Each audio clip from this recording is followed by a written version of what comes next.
Good evening and welcome to the Milford Board of Selectmen meeting for Monday, August 5th. First order of business is a signing of a warrant. Motion, Mr. Chairman. Seconded. All right, I also vote in favor. That's unanimous. Next is approval of the minutes for July 22nd. Seconded. I also vote in favor. That's unanimous. Next item on the agenda is a discussion with Ryan Fitzpatrick, recognizing his Boy Scout project and what is a very beautiful gazebo. Why don't you come on up, Ryan?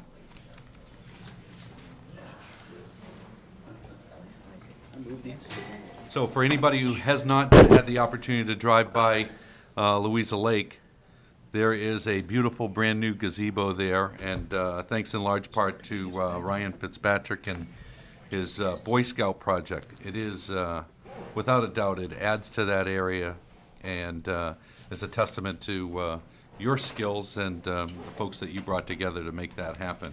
Why don't you tell us how the project came about?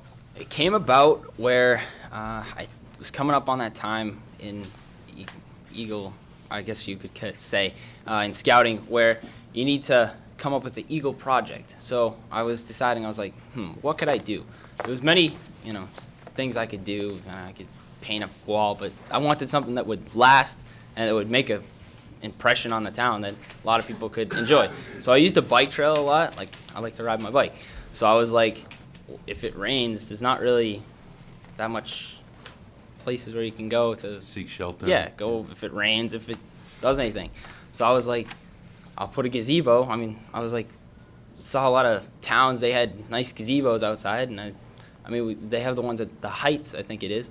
And I was like, why don't we put it at Louisa Lake? And then I just went and did it, basically. And so you contacted some individuals to see if they could help and work with town officials, and where did you begin that process? The first person I talked to was Mr. DeBartolmeus here. Okay, good. And he knows his way around. Yeah, he branched me out to a bunch of people that knew basically a little bit more about, I don't know, like planning, the planning board, and a bunch of in-town officials, I guess you could say, that really helped me a lot with that.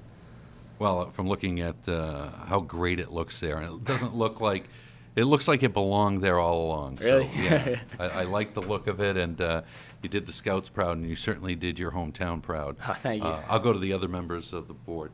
Dean? Yeah, no question, Ryan. This is absolutely, I don't know if people can see it, but it's absolutely beautiful. It's a tremendous addition to an area, people recreation, walking, and I think your grandmother first called me, so when your grandmother called, Yeah. I couldn't say no, I had to do something, so, and, but then I told you to call the administrator, you met with Louis, and then we got people going, all the town officials, and this is, I hadn't been by there in a while, and when I saw this picture last week, I just, as the chairman said, it is absolutely, it's like people, like we hired a firm to do this, and I think it's beautiful, it'll last a long time, it has the right grade, so it's handicap accessible, and I just think, that area down there is a gem, and it's great for the people in Milford, and this is certainly gonna augment that area, and it's a credit to you and your family, because you wanted to do something good for the community, you did it, and I commend you very much. Thank you.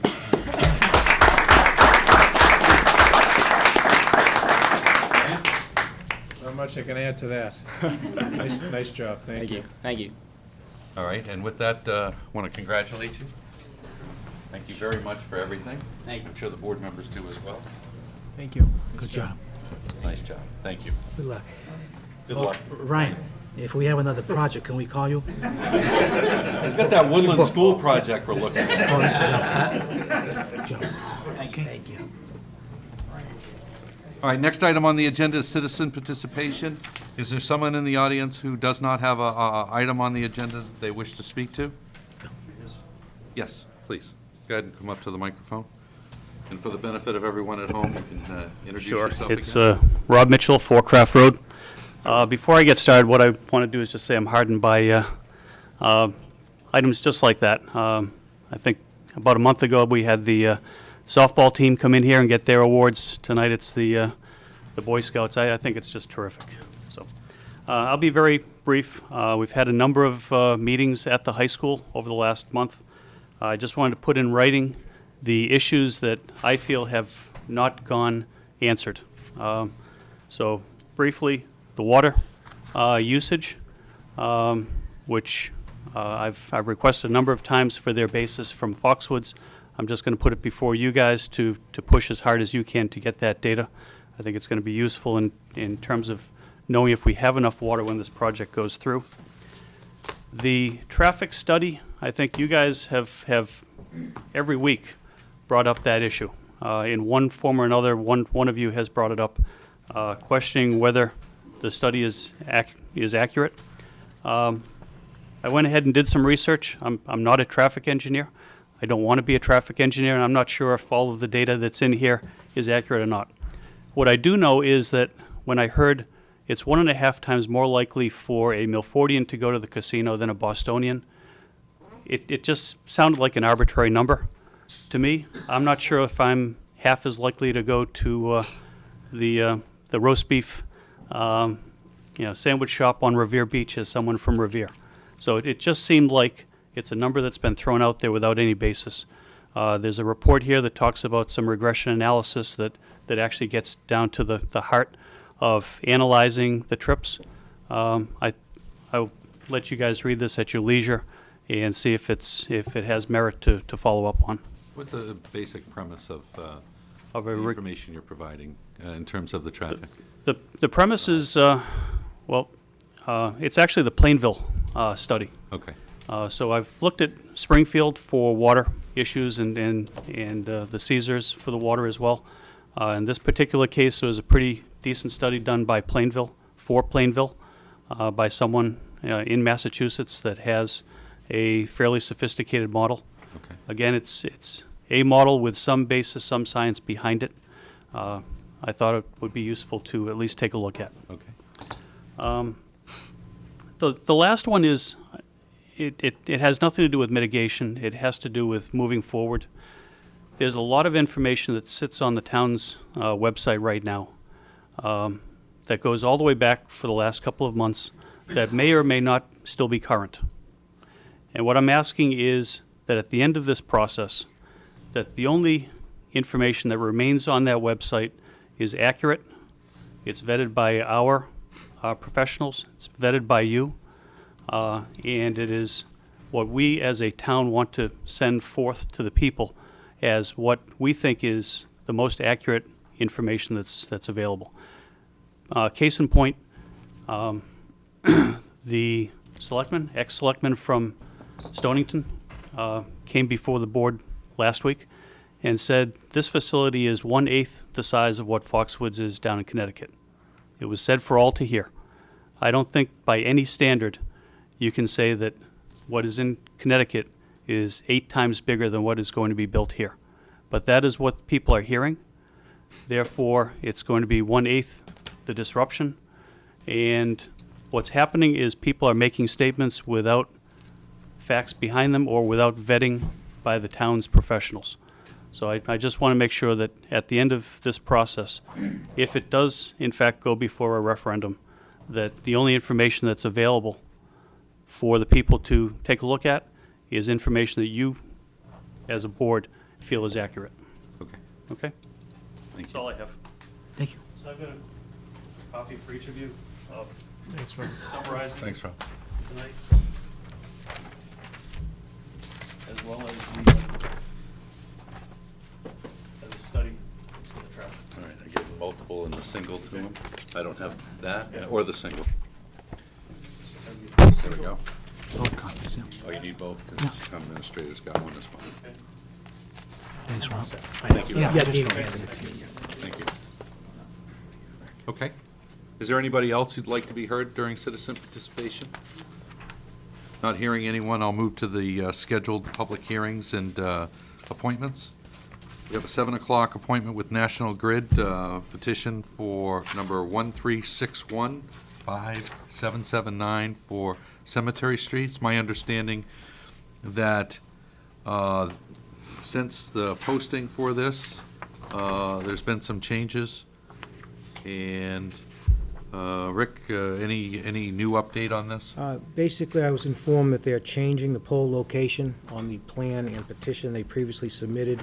Therefore, I'd be asking you just to open the hearing as you did, and then vote to continue the hearing, as we will have to, again, notify abutters, the proper legal notice, and then they are going to submit a revised petition and plan with the new poll location. All right, where we've opened a public hearing, is there anybody who would like to be heard on this topic that's here? All right, not hearing anyone, I'll go to the board members. Dean? What? No, you want a motion? Yes, please. Motion, Mr. Chairman. Okay, so it's a motion to continue the hearing for future selectmen's meeting when National Grid is ready and the proper abutters have been notified and the revised plan has been submitted. I'll second that motion, but I'll also request National Grid to provide us a report on the double pole situation. It's been a while since we've had them in front of us on any type of service or relocation, and if you recall, in the past, that's really the only leverage we have. Yep. So if we're gonna go forward on this, I want to get an update from National Grid, not from Rick or, anybody else. I want to get the report from them for us to look at to see what the progress has been on the double poles. And you want an up-to-date inventory as well? Yeah, Okay. just similar to the Okay. old reports that we got right up to March Very good. 2010. Good idea. So there's been a motion, a second, addendum to that motion with additional information required. Are you okay? Yeah. Okay. I also vote in favor. That's unanimous. Next item on the agenda is Scioli Corporation doing business as Scioli Pizza Bar to discuss hours of operation. I've previously recused myself as it relates to this matter on this particular incident, having not participated up to this point. I'm going to recuse myself again and relinquish chairmanship to the senior member of the board. Okay. Hi, Attorney Cassis, how are you? Can you have a seat, please? Okay. Just for a little summary before I get to you, sir, is that I think, as we all know, the Scioli's license was rolled back to 11 o'clock, and this was done for 6 months, and that the board said at the time that we did that we would have a review, a formal review. So Attorney Cassis has written to the board indicating that the end of the 6-month rollback terminates on August 15th. So he wants to come in to talk to us to see if there's any way that we can now extend that to the hours that we had before. So with that, sir, I turn it over to you. Thank you. Thank you very much. You summarized it accurately. As you recall, about a year ago, we were here on an incident that resulted in a rollback of the hours for a period of 6 months to be reviewed by you at that time, and a 3-week suspension. That was upheld by the courts all the way through. And there's been no problems there, as far as I know, and as far as the Sciolis know. There's been no problems, not just since the time that the suspension took place, but also even before, during the appeal process, when the hours were still where they were, there were no other problems either. They tightened everything up as best they could. They obviously got rid of the culprit or the perpetrator that caused the problem. He was fired immediately anyway. After the rollback of the hours to 11 o'clock, there wasn't as much need for security staff because everyone was out of there at 11 o'clock every night anyway. The plan going forward is, if you restore the hours to where they were before, the Sciolis have looked into a private security firm that they're going to hire to provide doormen, and they're well experienced. They represent many, many bars in Rhode Island and Boston and places like that, and have a great track record. And we think the penalty was certainly a harsh one, and they've served it, and they would ask that reconsider whether or not you'd like to put them back to where they were. I think they merit it. This was their first offense, and they learned a lot from this one incident, I would say. So it's really up to the board. Okay, Attorney Cassis, we'll turn it over to my colleague Brian for any questions, comments. Brian? Yeah, no, thank you very much, and let me just, kind of commend the Scioli family for really kind of riding this out and continuing to maintain the business. And the police report that we got last meeting had reports from establishments from January through June 30th. And just about every establishment had something happen on it somewhere, except yours. So nothing at all had occurred within the last 6 months. And I know when this penalty went down, there was a serious question as to whether or not you would continue to be able to operate your business. But, you've worked very hard.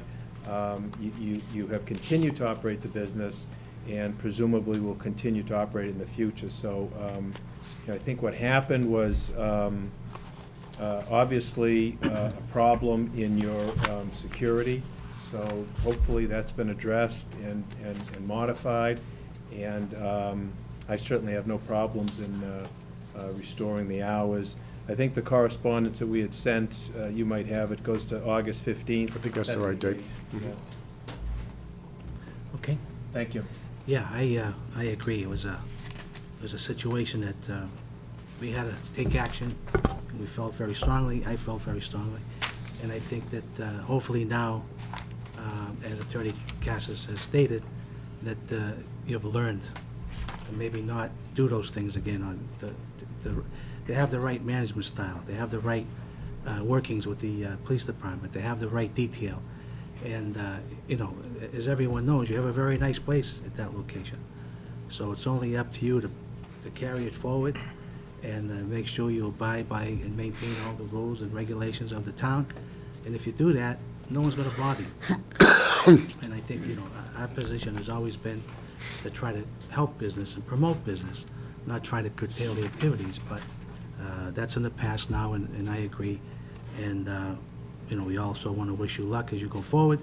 And please, maintain a close relationship with the police department if you have any questions. And just do whatever every normal, good operating business who dispenses liquor does, and you should be okay. So with that, is there a motion? Brian? I'll make a motion to restore the hours as of August 15th. Okay, motion by Attorney Murray. I'll second it. Any discussion? If not, all in favor? Opposed? Unanimous. 2 in favor. Thank you very much. Okay. Appreciate Good it. luck. Okay. good Thank luck. you. Thanks. Good luck.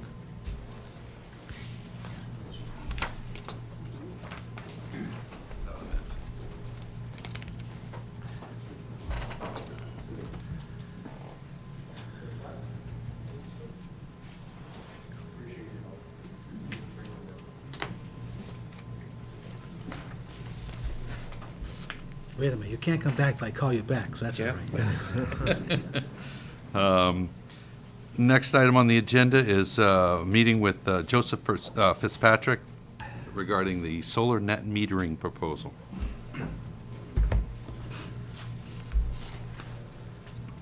Welcome, Mr. Fitzpatrick. Yeah, thanks very much, Mr. Chairman. We visited with you near the end of last year and came forward with a proposal for our solar project in the town of Northbridge.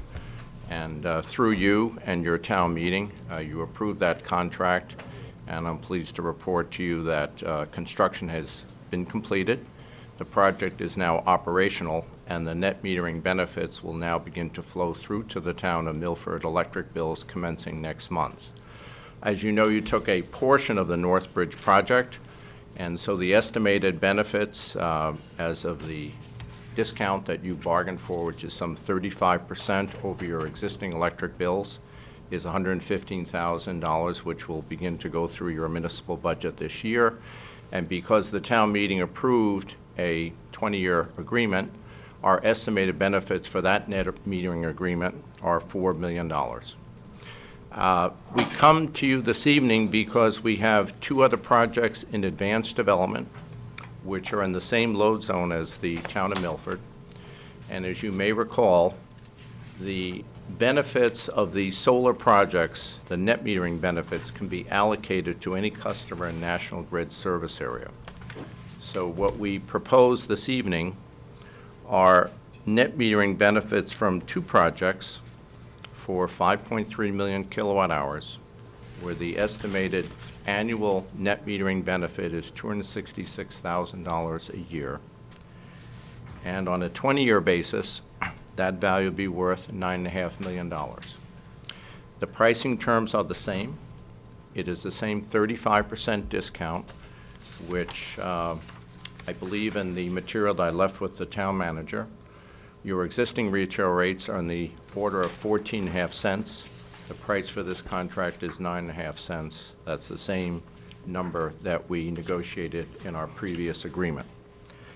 The combined benefit, should you decide to go forward, not only with what you already have under contract and with these two proposed agreements, would be a combined annual benefit of $380,000, which would be a discount against your town municipal electric bills, which would have a combined net metering value over 20 years of $13.5 million. I'd ask you to give this serious consideration because net metering benefits are really a policy of the legislature. They have set aside a certain percentage of national grid load, really only 3%, for municipalities to enjoy net metering benefits. And as you might imagine, this has become a fairly active and popular program. Municipal uptake in this has become quite active in the last 6 to 9 months. So we believe there's still a good-sized window to consummate these projects with you, and hopefully you'll get the full benefit of these agreements. This will be our 5th and 6th projects that we've implemented here in the Commonwealth. Communities nearby, such as Uxbridge, Douglas, and Northbridge, are where we've done some of our projects. The two projects that we have in front of you are almost identical to the project that you went forward with in Northbridge. It's a 2-megawatt project. We believe the permitting and the ease of construction, and we already have an investor on board who's prepared to put forward a contract to you and move this thing forward in the weeks ahead. Okay. How much of the Northbridge facility is committed at this point? It's fully committed and financed. No, I'm and sorry, is committed in terms of customer base utilizing? It is fully. And in fact, Milford took about 65% of the output of that project. These projects right now, we have available 100% of the output of both projects. One of the reasons why is in the town of Dayton, they're primarily served by a municipal light department that can enjoy net metering benefits. So we have an opportunity where the full output of both projects that are now in advanced development could be available to you. Okay. All right, let me go to the board members, see if they have any questions or comments. Dean? Yeah, Bill, thanks. Joe, welcome again. Thank you. So what would be the timetable? Yes, we're finalizing our interconnection studies. The timetable is very much like what we had before you in the late fall and December timeframe. So we plan to finalize our permitting through the remainder of the summer into fall and commence construction. We're going to run into a little bit of winter, but we'd like to think we'll be fully operational sometime between the first and second quarter of 2014. The construction time of these... Fiscal calendar? I'm sorry. I always have to No, calibrate I'm to the on fiscal. calendar. Yeah, I'm on calendar. All right, so I got you. You have yours. And so, to give you a sense, we signed our contracts with you finally in January. We actually started before your town meeting went forward. And so construction started at around March 1. We were actually finished with construction at the end of June. We needed time for National Grid to come on the site, commission it, and put it into their billing database, which tends to be as long as the construction period. And so I feel very comfortable with no later than second quarter, but because we've done these elsewhere, we still think we could be operational first quarter of 2014. Okay. And Joe, you mentioned those, the savings over 20 years, those are real dollars, right? Yeah, they really are. In fact, I happen to think they're conservative.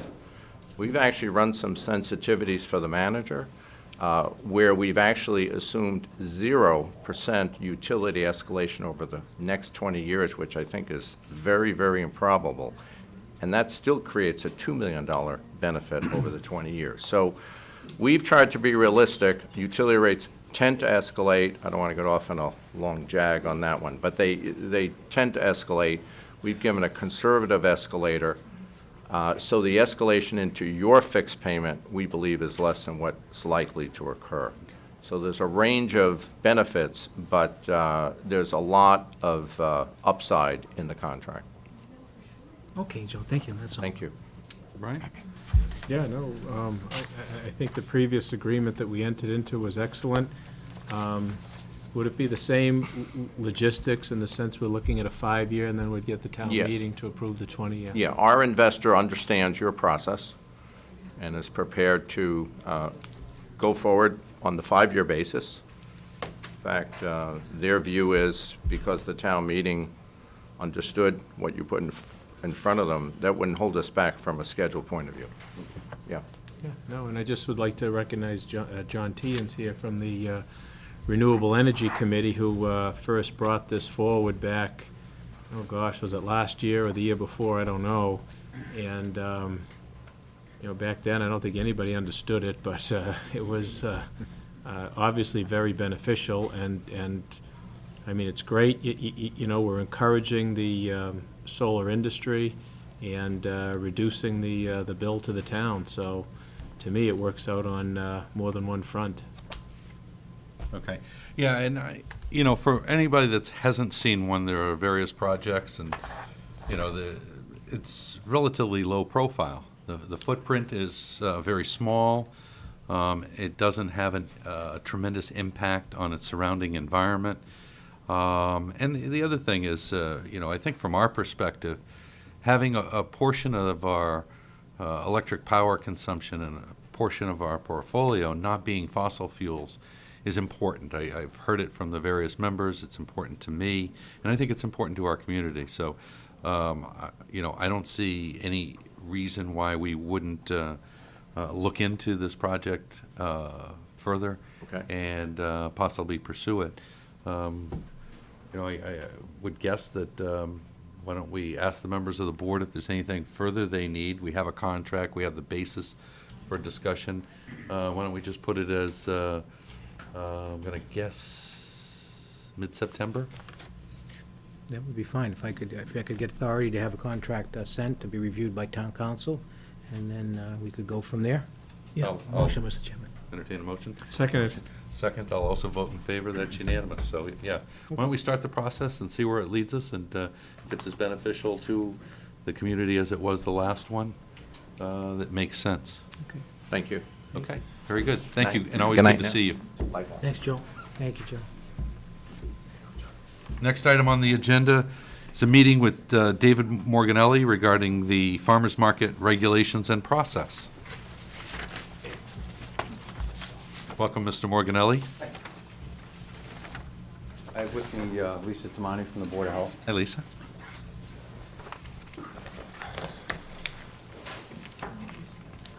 Go ahead, I'm sorry, you can start, and we've already introduced you, so, and the topic, so why don't you go ahead and begin with what you've prepared? Well, thanks for the time tonight. The idea is to start a farmer's market. I've included in your packet a site plan of where it would be. Everybody have that? Thanks to Larry Duncan for helping me schedule this out. Basically, we want to do it next to Town Hall.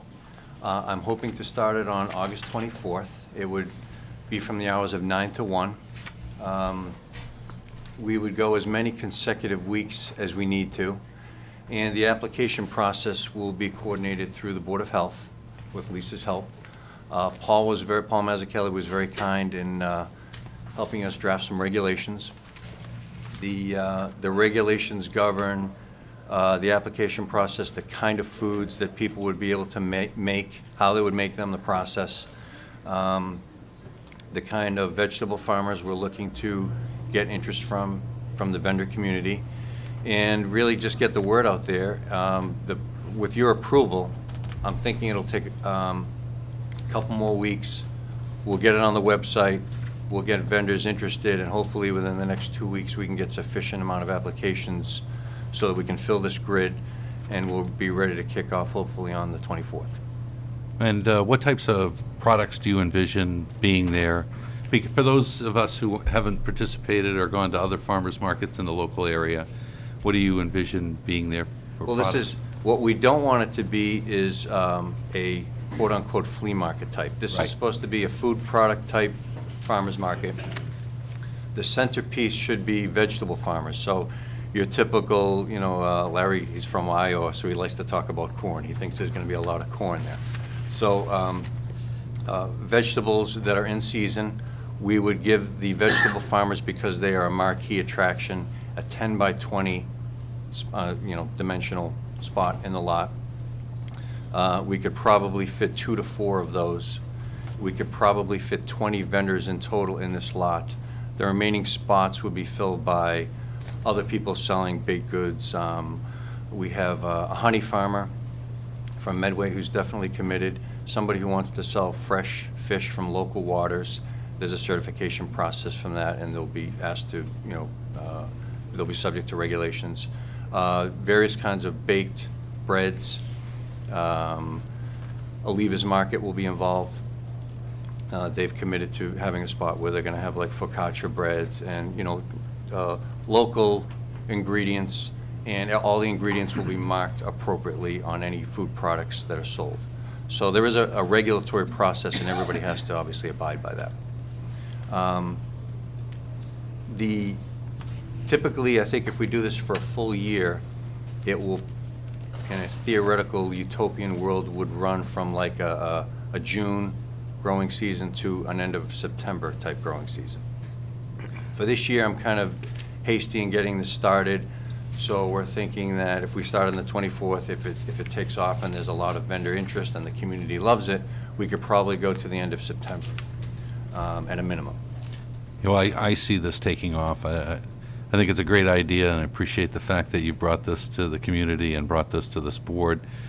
I see nothing but good things coming from it. I also think, to some extent, it brings people together. It's another event, another place where people can meet, share. I know the common problem with gardeners is when it all comes, it comes in buckets, and it's often hard to get rid of all the tomatoes that are coming in all within a 2-week window or 3-week window. So I'm encouraged by it, and I don't know if you had more or. No, we have regulations that we can get you copies of if Okay. you want to see them. Why don't we take those under advisement, and I'll go to the members of the board. There's one other point I just wanted to Go ahead, make. please. In terms of the site plan, it is subject to planning board approval, and that was another reason I was kind of hasty in getting this on their agenda. Okay. So they have a meeting on August 13th. They will approve the site. I don't anticipate any problems. I hope there aren't any, but Sure. as long as they're okay with it, we should be ready to move forward. Sure. Yeah. Okay. No, David, I agree, wonderful idea, and the information that Larry gave you was very informative, so that's no problem doing that. And when you say local waters for fish, you mean like Milford Pond, or no? What I'm going to do is I'm going to take all the local fish from Milford Pond, I'm going to set that aside for you, Dino. Okay. And I'll have that hand-delivered to your house. Everything else comes from Well, the you've always Atlantic been a Ocean. good friend, that's good thinking. Very good. But no, I think this is like I said, I'm surprised we haven't had it before, and a lot of the local towns have had it, very successful. I think Milford people would certainly like that, and thank you for bringing it forward. I just want to also recognize, I have a couple of volunteers that came to our meeting, they're here in the audience today, and the response from the community has been tremendous. I probably received, 80 to 100 emails for people saying this is a great idea, many people volunteering. So it really kind of took off in terms of the interest. Now it kind of waits to be seen what it will look like. And who did you want to recognize? I'm sorry. It was actually Jen Yon who's back there, and Kate Mastriani, and Mr. Tian, who you already recognize. So, Okay. and anybody else who might be here. But And David, as far as the vendors, like if, let's say, they have 25 tables, and you only have 15, you're still gonna start it, right? yes, and part of the application process is to have Lisa help govern this. We want to make sure we have enough diversity. So in other words, we don't want, as much as we love tomatoes, we don't want 20 people selling tomatoes, because then that's obviously all you have. So we can regulate the diversity and then dole out the spots, and then when we're full, we're full. Are there going to be pastries? Hopefully, there will be many pastries with I'll be there. low trans fats and other good things, Just diet pastries. Okay. Gluten-free and all that. and all right? fully labeled. Good job, David, thank you. All right. Okay. Brian? Yeah, no, thank you. Yeah, no, it's a great idea. I just, I'm a little unclear as to actually who's doing this. Well, Who it's really, sponsors it? it's really, There really is no sponsor. It's just kind of me, as Lou Salazio likes to label me as concerned citizen Dave Morganelli. So it's really just me kind of organizing the forces around this, but with an application to the Board of Health. And So- is there a fee? So if I want to set up a stand there, do I have to pay a fee? Well, to get it started this year, there's going to be a $10 application fee. We're trying to jumpstart it. Next year, with a full year, if we do it next year, we were envisioning, and this is what other towns do, it's a $20 fee. And then there's an additional fee for Paul to actually come in. When he has to certify that your process is, hygienic and follows all the regulations, there's an extra fee to have him come in and look at it. Well, So- but I mean, to set up a stand. It's just, if you want to sell vegetables, just $10 for the day. Okay. So And where, they'll bring their own tables, and, the tents are all regulated. and so where does that $10 go? It goes to the Board of Health. We'll go to the Board of Health? Yeah. Okay, It so helps. are we having a separate account for this, or how are we organizing the funds? With your approval, and we're moving forward, I'll talk to Zach, and we'll set up a separate line item if you can in the budget, and then he'll track the monies. Okay. It would be a general fund item, right? And as I looked at the paperwork that you gave me from the Hopkinton one, it looked like it was substantially more in terms of the fees and that sort of thing. Well, next year, how much was theirs? Well, they said for a full season, committed to participate in all 19 weeks, it was $342, or $200 with the application. Part-time, prepaid $20 a week, so. We were gonna do, with a full season, $20 a week, and then if you wanted to, we'll discount it for full vendors for a full season, but it wasn't gonna be the 170, it was gonna be more like 100, or 100 and a quarter, something like that. And then you commit to being here each week for the full season. And then what services is the town gonna be required to provide there? There will be no electricity and other, there are no outlets around the outside of the building anyway, but other farmers market, we looked around, really, if anybody needs electrical needs because they have a generator, because something is refrigerated, they bring that on their own. I already talked to Scott Crisafulli at the highway. He's gonna help me cordon off the lot, so when it's open from 9 to 1, there's no traffic through there. There's no police detail that we're aware of that would be needed, and there's no other additional facilities. The building, first I talked to Rick about maybe opening up to restrooms, but we didn't know if that was gonna be practical. If that's not practical, I think people understand that the building has to be locked. If it could be open, that would be great.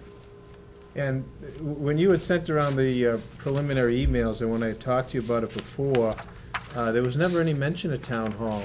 It was always either Pheno Field or the parking lot across from Sacred Heart. That's So true. what changed on that? Well, it was when I talked to Larry Duncan, he said, originally I wanted to go either Pheno and use the bike trail and/or use that lot next to the church, or Plains Park. The police chief thought that the lot next to the church would be kind of problematic with traffic. So if you were gonna make a left-hand turn out of there, he said weekend days are very busy, might not be ideal. If we start this and it's a success, and then baseball season and other football season kicks in, Saturday mornings might be very busy, so we might end up moving it if we were at Pheno, for example. The issue at Plains Park was it's zoned residential. So again, with the planning board approval that I need, I would have to go through their whole notification procedure to get a full waiver, because it's already zoned residential, where town hall is commercial already. So Larry suggested it, and I said, great, it's visible. You're not too far from where I originally wanted to start anyway, so, The parking Speeds does it up. seem limited, though, from your plan. that's but, true. I guess that's fine. We can always move it, and the other point Larry made was that if it's a success, even though it's a small lot, because everybody can fit in there, it actually looked like more than it, theoretically really is, because it'll be a full lot. So, but if it takes off and we run out of space, we'll just talk about moving it. Okay. I mean, I was a little taken aback when I saw this, because I was of the understanding, when you're looking to put this together, it's gonna be similar to the Hopkinton situation, and it looks like that's, obviously, run by a separate, maybe nonprofit entity or volunteer group, I don't know. But now, if you're looking to bring the town into it, that kind of opens up some other dynamics. Right. Are we gonna have waivers of liability? There is an indemnity clause that I gave to Paul, that he's putting on the application, and I also am gonna share that with Jerry. That was Jerry's idea. Okay. So, you know, it's really a vendor is responsible for what they're selling. And if there's any liability for anything, you know, in terms of allergy awareness or anything like that, if there's an issue, it's what the vendor is selling. It's their negligence, and they're on the hook. And they would indemnify Milford with the Okay. indemnity clause. But part of the process being here tonight is I wanted to start this dialogue. To get before you tonight, I had to commit to a location. So it wasn't my first choice, it was Larry's suggestion. I didn't see a problem with it. Again, if it takes off and you want to move it, I'm more than willing to move it. You know, really, when I spoke to you, Brian, I really wanted to move it to either Plains or Pheno, because I think there would be great open spaces with a lot of grass. You have the inner track outside of the ball field. We could move it there. Plains would seem ideal. Right. Yeah, no, I understand that. I mean, location's one issue. I just thought that we were talking about an entity separate from the town sponsoring this. You know, like a private nonprofit that might just use some town land, but now if it's town-sponsored,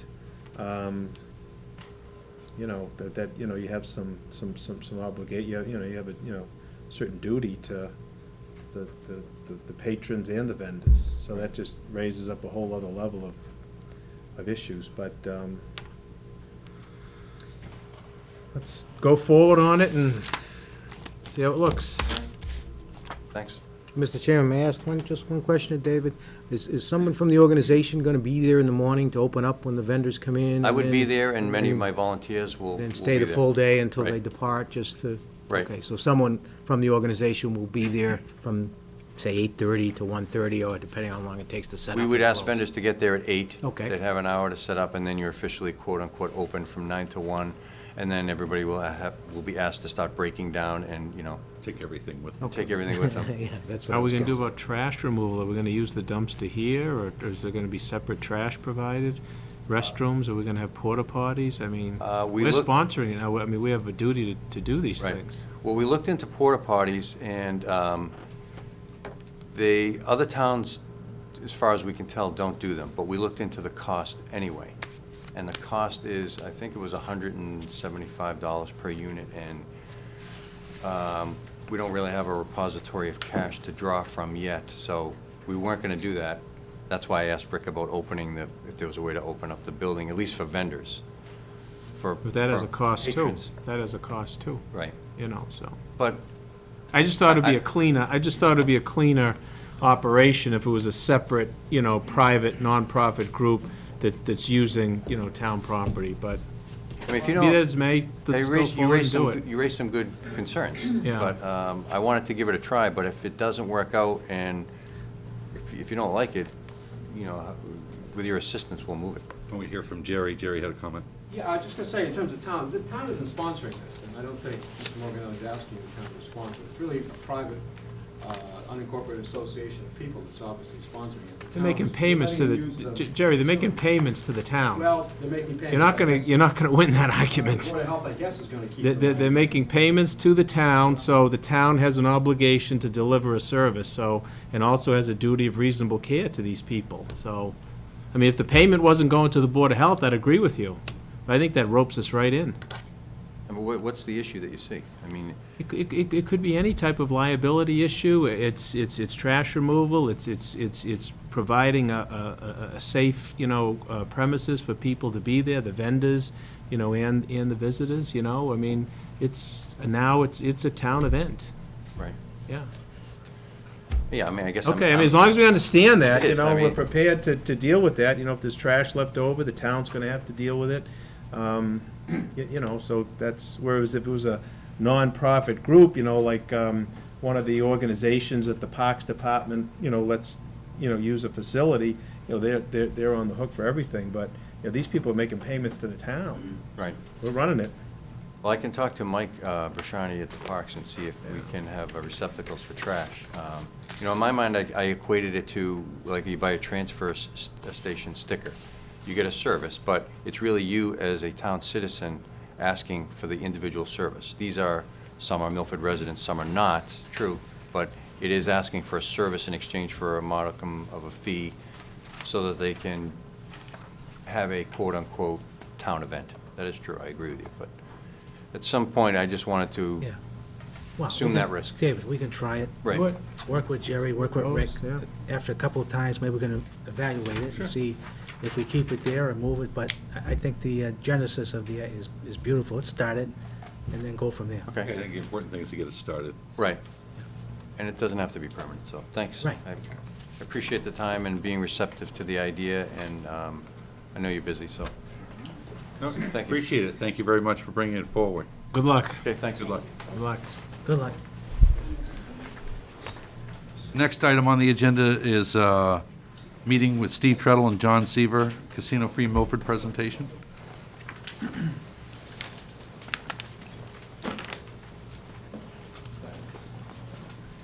Thank you, Steve. Thank you, Steve. Thanks, Steve. Thank you. Thank you.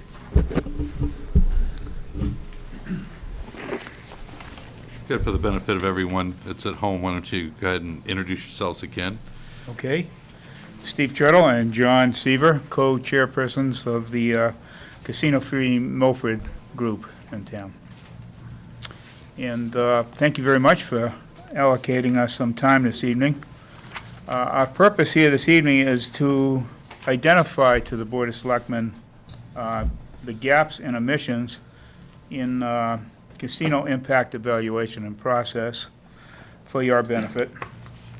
And if selectmen instead decide to proceed with a host agreement, to suggest some mitigation measures that should be included. And this is not intended to be a complete list. Sure.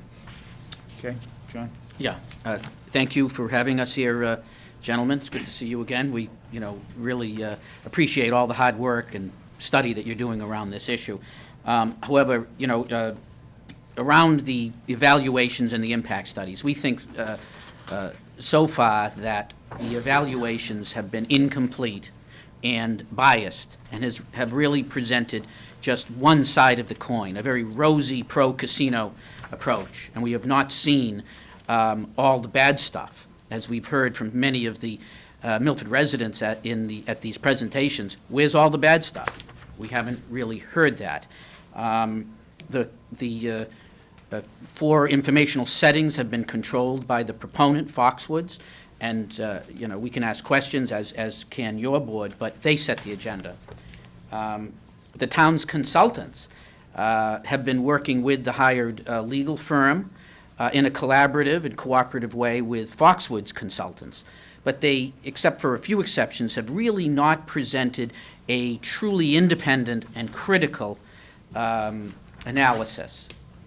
And, so finally, we just want to say that we don't think both sides have been presented thus far, both the pro and the negative related to the casino. Steve? Commenting briefly on the timetable, the originally agreed upon timetable is that June, the Board of Selectmen generously gave them an extension to the end of June to complete the design and proposal itself.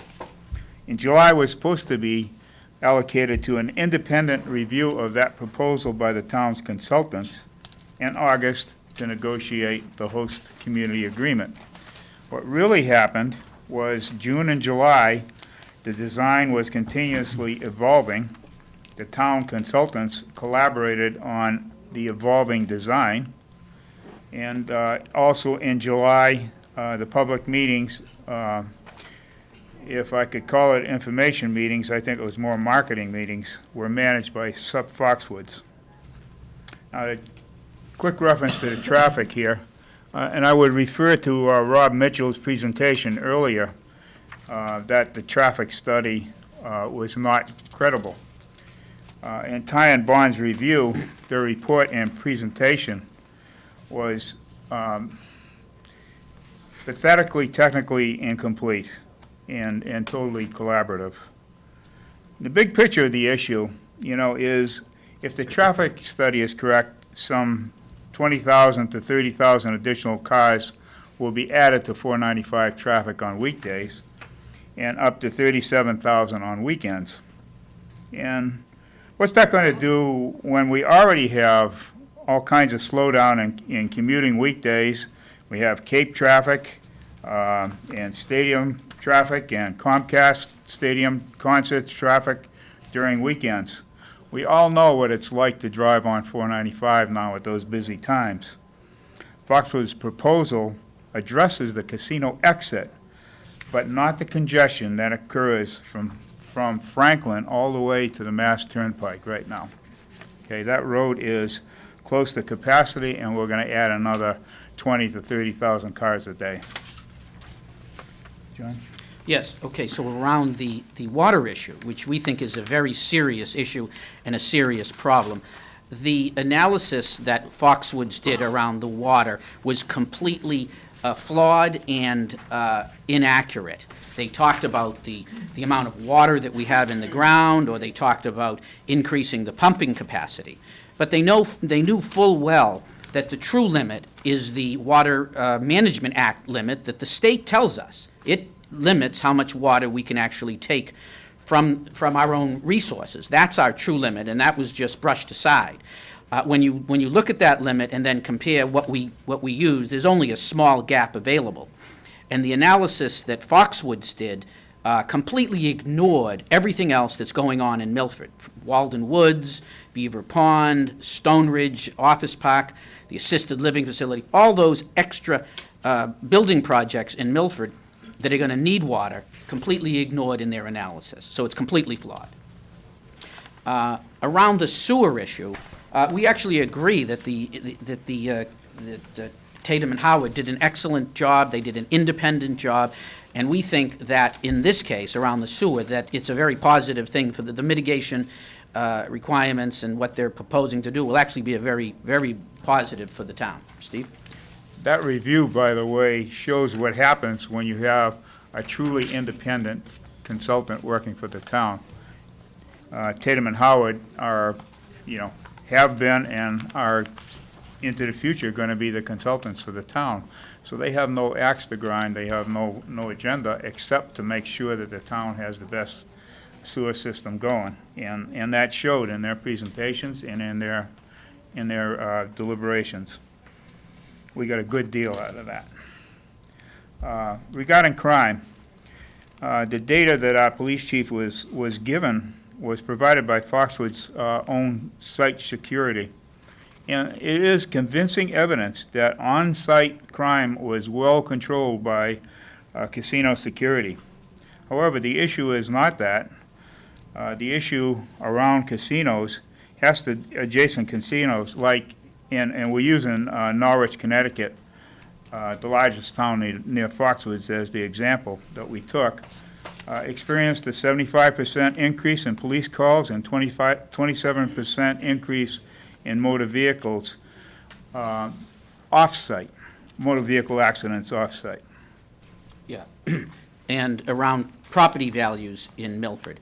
The Foxwoods engineer, Scott Reardon, said that regarding property values, that the people of East Milford are going to have to take a bullet for the rest of the town. And Scott Butera, the CEO, also said 4 weeks ago that property values, particularly around the casino, will go down.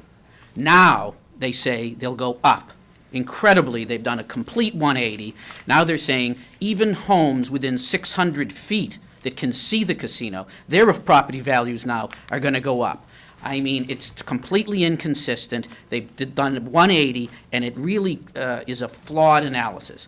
Our review of, for instance, the National Association of Realtors report that just came out, looking at the Springfield Casino, clearly demonstrates, they're an independent group, clearly demonstrates property values go down in densely populated areas like Springfield and Milford. They may go up in some places, like in rural areas or in farming areas where the values start out low.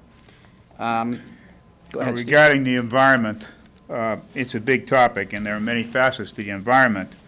But the one that stands out to me is there has been no independent consultant to address air pollution caused by 30 to 50% higher traffic on the 495 corridor. The total burden is on residents in that area, as well as the noise and light pollution that goes with it. Yeah, regarding the influx of casino workers, and their effect on housing. There's been no independent consultant to assess what the demand and the effect on the multifamily housing stock in Milford is going to be. Even though there is a lot of research out there, particularly around Norwich, Connecticut, which is where the Foxwoods workers largely live, and it's been very problematic. Overcrowding and illegal rooming homes, none of that's been really studied here. And around schools, the proponents had a consultant that indicated that only 21 students in our whole system will be coming to Milford from the casino. That's really not reasonable in our mind, but we haven't seen any independent corroboration of that data either from our own paid consultants. Steve? There's been no consultant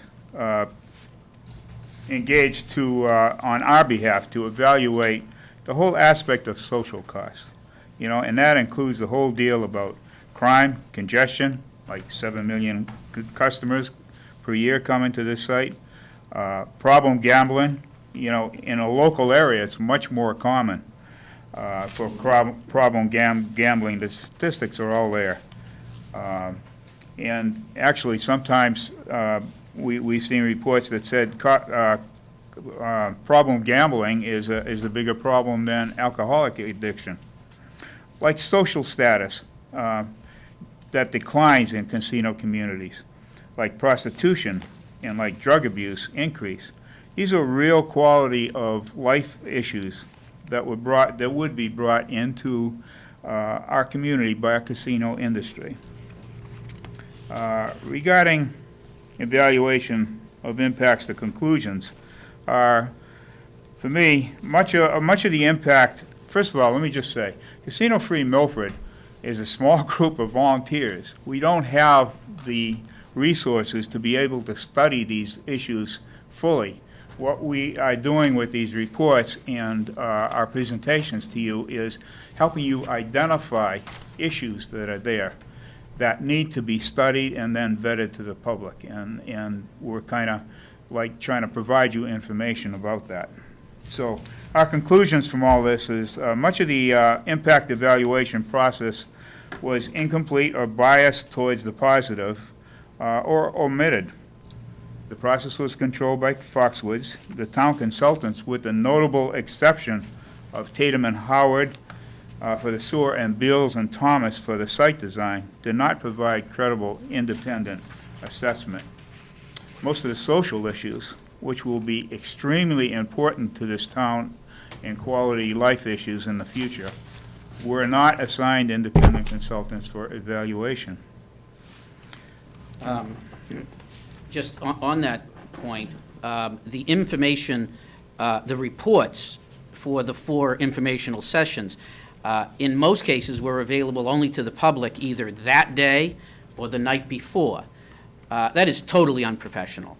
You need to have much more time for the general public to be able to read these reports and evaluate them and analyze them, to ask intelligent questions. It's really, to have reports available only the night before or the morning of is, I've never seen it.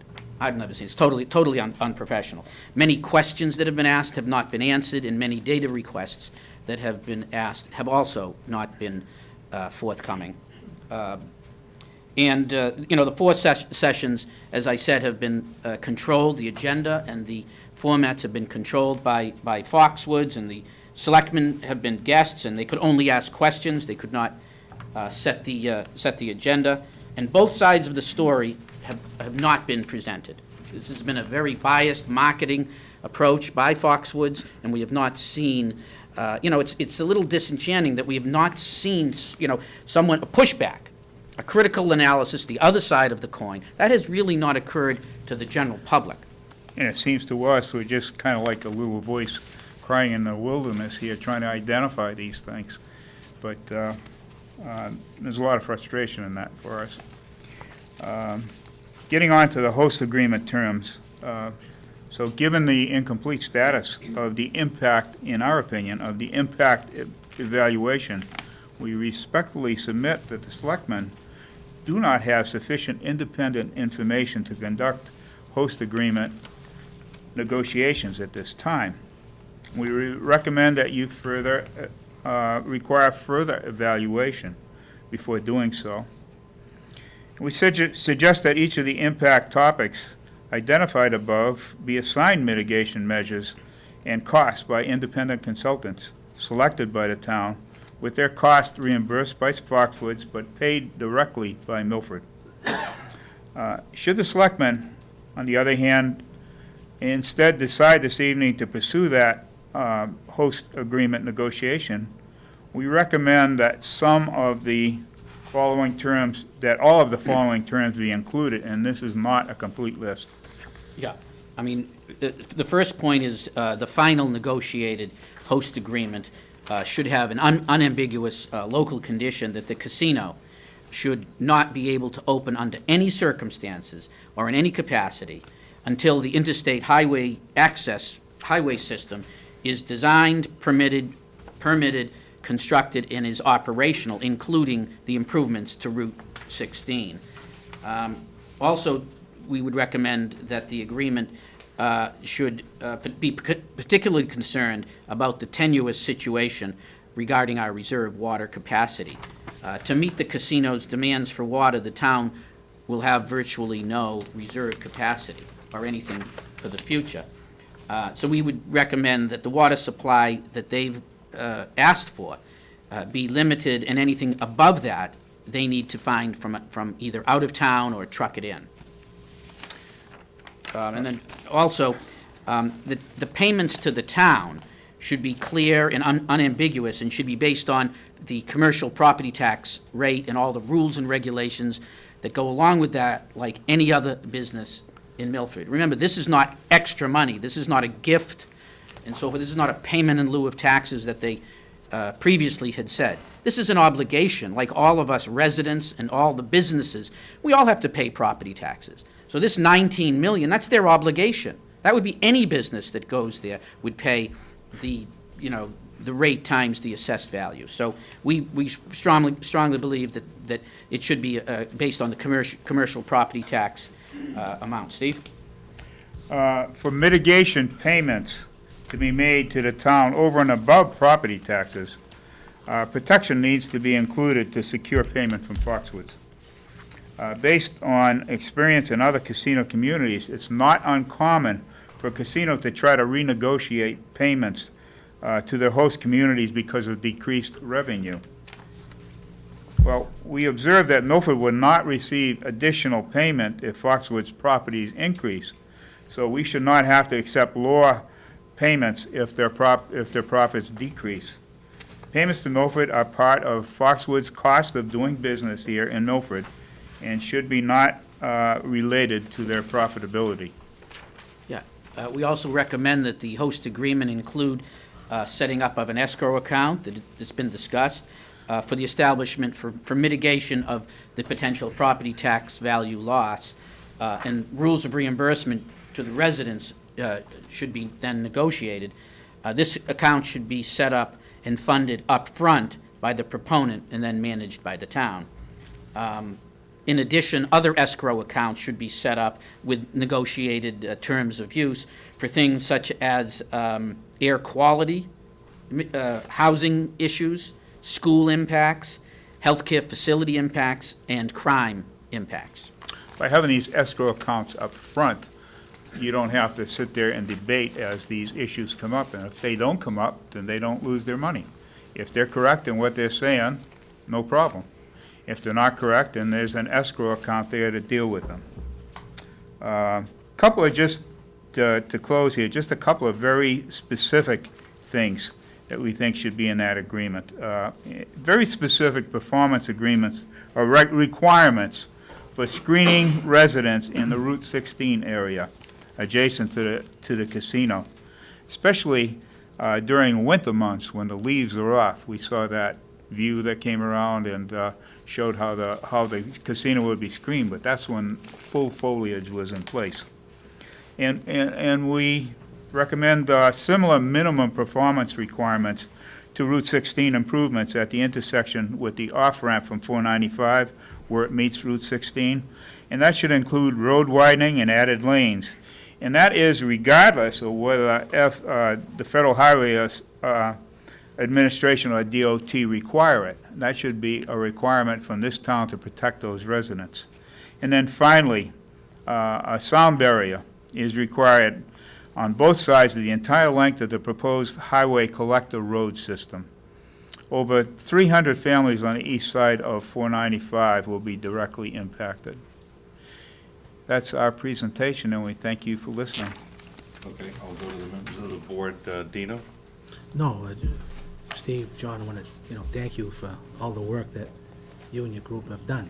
And when I say that, some people have said we've taken it lightly or whatever the case may be, that's not the situation. I think this is the type of process that we talked about at the very beginning, that we need this type of interaction, information back and forth. I know we have consultants, I know we have town council and all that, our own consultants, but this particular group has brought, valuable information to the whole process, and a lot of these items that you've said that should be in the host agreement, I agree with. And we've been talking about these things, like on 495 and back up Virginia Drive and all that. There has to be a barrier. There has to be some of the other things that we talked about. So a part of the host agreement is not a commitment to have one, but a commitment to talk about all these things, to come up with with an agreement where we have all the elements on water, sewer, environmental issues, all the mitigation, all the things that we're going to be doing to assist the neighborhoods and the people in those areas. What does it mean financially? What does it mean for businesses? What does it mean for the average taxpayer? Police and fire, all those elements, all those things, plus, because believe me, we're very serious about this, and in any host agreement that has to be approved by the board to go forward for a referendum, we're going to make sure that we have everything that's an ironclad agreement. And so a lot of these things many of these items that you bring out, if we haven't thought about it already, will definitely be part of the host agreement. So tonight, it's just a commitment to start negotiations, preparations for a host agreement. And then, whenever it is, 3 or 4 weeks down the road, or depending on the chairman's agenda, a couple of weeks, whatever the case may be, then we look at it, we review it, have more discussions. We might have questions with the consultants, our people, town officials. Don't forget, the town officials have been very invaluable throughout the whole process, because we're going to ask every town official, and they have been doing it already, presenting mitigation, their concerns, their recommendations to Attorney Valani and the town engineer. So we have a lot of that information. So I think the process, even though it's been condensed, I think it's, I think we know what the issues are. I think from what our officials have said, and also the residents and all the tours that we've taken and the calls and the meetings, the personal meetings that we've had, we know what the issues are. And we know the people who are going to be impacted. But I think at this point, I think we should begin to put everything together in a document, a testament. And then we can ascertain whether or not we feel that the people are being protected. It's a good document going forward. And then we take a vote, whenever that may be, for a referendum. So, I truly appreciate it. Yeah, you're a small group, you don't have any money, except for the money that John has. He has a lot of money, but that's okay. So, but the job that you've done has been a remarkable job, and that's the same type of thing that we did when the Enderon project came in. It was the same type of, matter of fact, a lot of the people are members of your group, so it was the same type of thing. And it brought information to us, it brought information that maybe we hadn't thought about, or maybe it wasn't a big concern. And so the process, I think on both sides, is what I thought it would be. And I just want to, commend you once again. Okay, Ryan? Yeah, no, let me just reiterate what Dean said. I think your organization did a great job, and I told you that before, that you really helped frame some of the issues that, we knew were there from the start, but you certainly fleshed them out. So I think you did a great job in providing information to the town about the bad things, as you've referenced, and, I don't want to lose sight of what I think our role and our responsibility is as the Board of Selectmen, and to me, that was to examine the proposal, try to get as much information as we can to see if there was a potential viability through the different meetings, public hearings, and going forward, try to make the most educated decision that we can to see whether or not there's a match here on a host agreement, and if so, then the townspeople who have a right to vote under the statute can make a well-informed decision as well. So, as Dean said, if we do go forward with the host agreement, there's not too many things here in your request that I would take issue with. I know that, personally, I have, a set of criteria that I'm looking for to put down on paper. If Foxwoods can agree to that, fine. If they can't, fine. But, I think it is incumbent to take the next step in the process. Your group has been very, very important in this process. There's no question about it. I've said this before. We've met with your group more than we've met with anyone. So, we've looked at the issues, but more importantly, the issues have been publicized so that the townspeople are aware of the issues. So I think that was really, the key to this process. And, I'm still trying to figure out Rob's report here on the traffic. I'm going to need a little bit more time to Start with the appendix. figure, well, all right, now let me tell you, I go to the appendix and I see this here, it looks like something out of a Greek frat house. So, I'm going to ask for an evaluation of this, because you're right, I'm very, very interested in traffic. And that, to me, is the starting and the ending point, as I see all of these issues percolating. So, I want to be very clear of what the projections might be and which consultant is saying what. But, I want to thank you for getting this report and for giving me the report from the National Association of Realtors. Now, I don't necessarily agree with the same conclusion that you folks drew from it, but I have the information. So that's what this whole thing was about.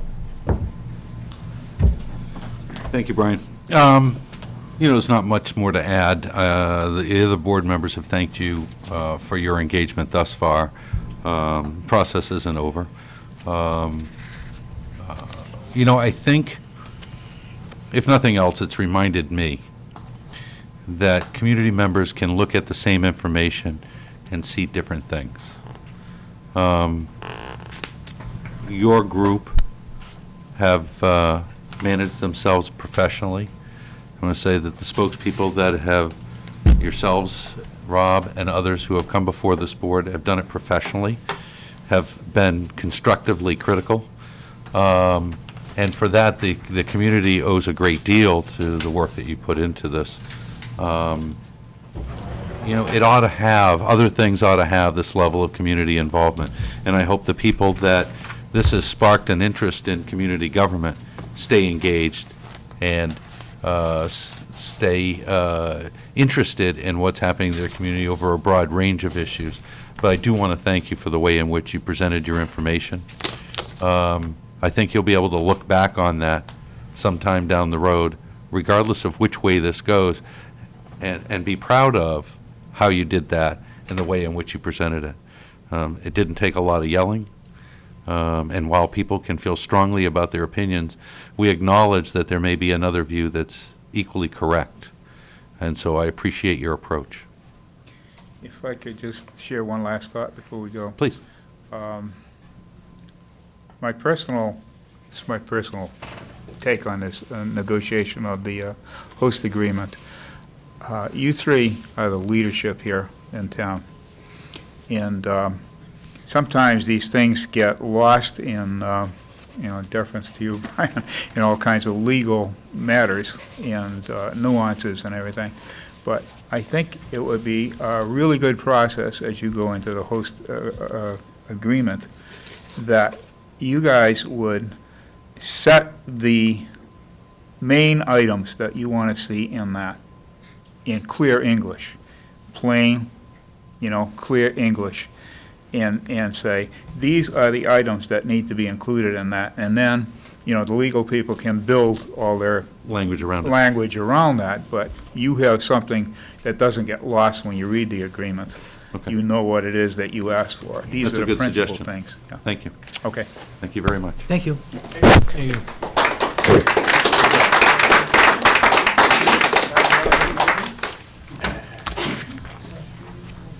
Next item on the agenda is the town administrator's report. Thank you, Mr. Chairman. First, as everyone knows, the home on 24 Water Street has finally been taken down. I just want to publicly thank Building Commissioner John Erickson for his efforts in overseeing this matter. I've also been informed by Highway Surveyor Scott Christofouli that he received notification from Mass DOT that the project he submitted for the reconstruction of Main Street from Water Street to the Oakdale Town Line is eligible for federal aid highway funding. The application includes new drainage, granite curbs, concrete sidewalk, replacing of a failing culvert crossing at Green Street, redesign and rebuild of the intersection at Route 140 and Route 16, and a complete surface replacement of the roadway. The approved cost will be $2.4 million, which includes the estimated construction cost of $1,920,000, plus an additional 25% for construction contingencies and police details. Certain design costs estimated to be $100,000 will have to be paid for by the town. And finally, just the Technology Task Force update. Obviously, we have been meeting. We've had several meetings. We have decided to do a full IT assessment and inventory for both Town Hall and the school system. We have solicited, or in the process of soliciting, 3 quotes for the assessment. The assessment is designed to provide a complete accounting of the physical hardware and report on existing and future IT consumption from both the systems and users' perspective. Specific emphasis is also being placed on the technology required for the school system in instituting their new student testing.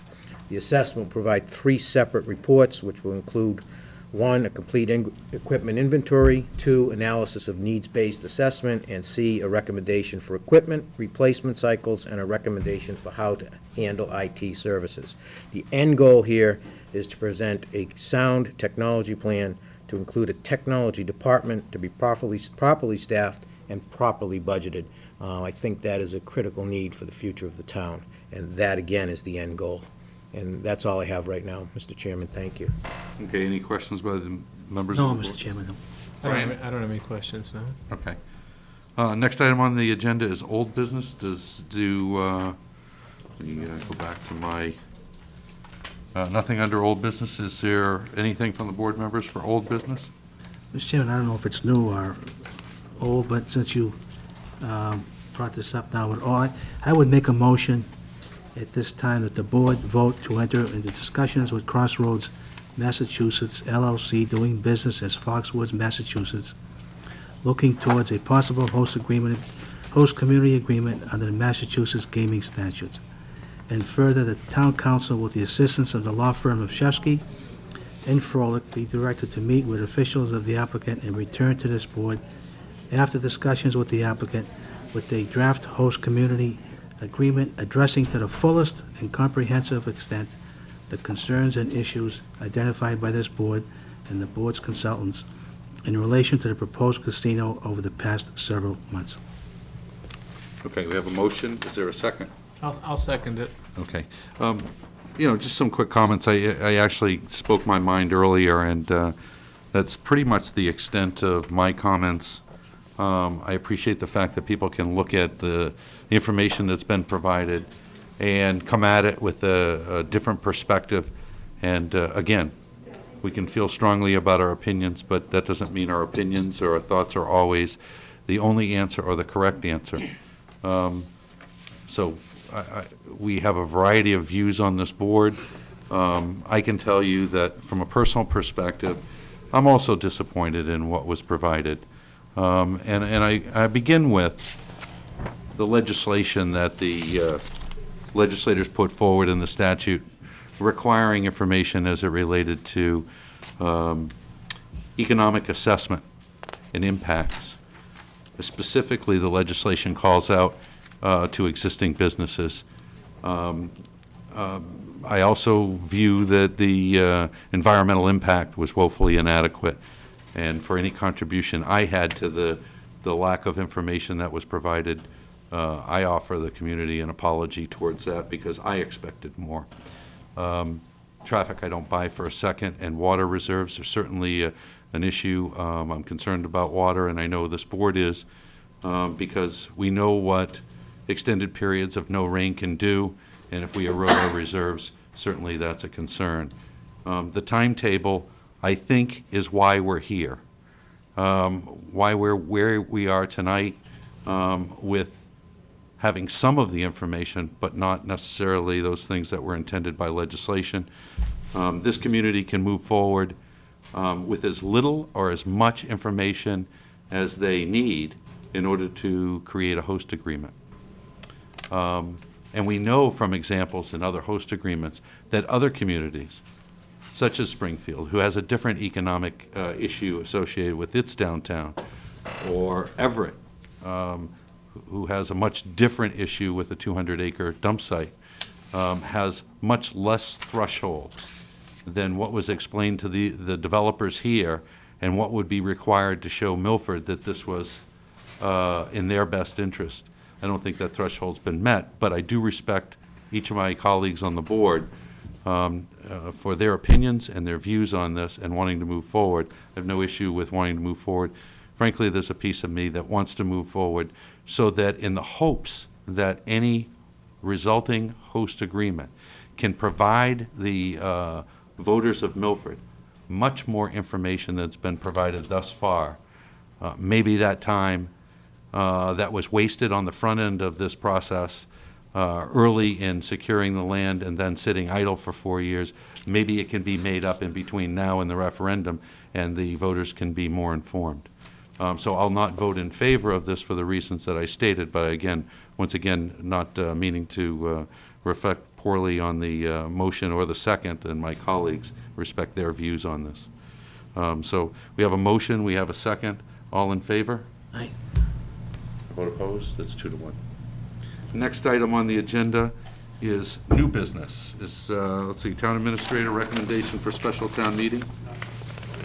Yes, Mr. Chairman, I've enclosed in your packet just a special town meeting setting the date of October 21st, 2013, and also listed the relevant specific dates as far as opening the warrant right through the completion. And I'd ask for your approval so that we can open the warrant. Okay, is there a motion Motion, to Mr. support this Chairman. recommendation? Seconded. That's seconded, that's, I also vote in favor, that's unanimous. We have a couple of add-ons that are in your packet but not on the agenda. Okay, we have a request under F2, item F2, request by the tradesman, application for a one-day license for Sunday, September 1st, opening at Motion, sir. 11, Motion. closing at 11 a.m. Seconded. I also vote in favor. That's unanimous. Next item on the agenda is a request by WMRC First Class Radio, 258 Main Street, permit to overhang a public way. They want to hang a banner over Main Street, promote the 7th annual marathon benefit, the Oliva Fund for Cancer Research at Milford Hospital. Motion, Mr. Chairman. Seconded. All right, I'll also vote in favor. That's unanimous. Do members have items of correspondence they would like to take up to this evening? Mr. Chairman, I just have one. I received a call from John Tower. He's works for Alternatives Unlimited. He called, and they Alternatives Unlimited is a wonderful organization helping disabled people in the area, and they work with towns to do projects of most mutual interest. So he wrote me a letter and trying to ascertain if there were any projects that they could work collaboratively with us. So I'd like to ask, Attorney Villani, whenever he has time, if he can contact John and pursue this a little further and see if we can maybe work something out together. Okay. Anything else, Steve? No, Mr. Chairman. Brian? No, I'm all set. Okay, we received a letter from the Engineering and Planning from the Department of the Army regarding the Milford Pond Aquatic Habitat Restoration Project. I'd recommend that if town engineer doesn't have this, that we provide a copy to the town engineer. and have the town engineer get back to the board to see to what extent Milford may want to respond or need to respond to that. Mr. Chairman, on that, I had a meeting last week with Vonnie. We had a conference call with the Army Corps of Engineers. This is basically an update thus far until June 30th, expenditures. Also, we may be able to receive some in-kind contributions for the work that's been done by town council, some of the other town officials. We're also setting up a meeting, I think for the first week after September, for a project update. The Army Corps of Engineers has been about 8 months delayed because of Hurricane Sandy, so they're catching up, and but everything still seems on schedule. But I'll have more information, definitive nature, as far as a timetable after the September meeting. Okay. And we also have correspondence from Mass DOT regarding the project that Rick alluded to earlier, the project from, I think it goes down to the Hopedale Town line, and I see the appropriate people have been CC'd, so I won't ask that get copied any further. We do not have an item for the board's review and executive session, so with that, I'll entertain a motion to adjourn. Seconded. All right, all those in favor, that's unanimous. Thank you and good evening.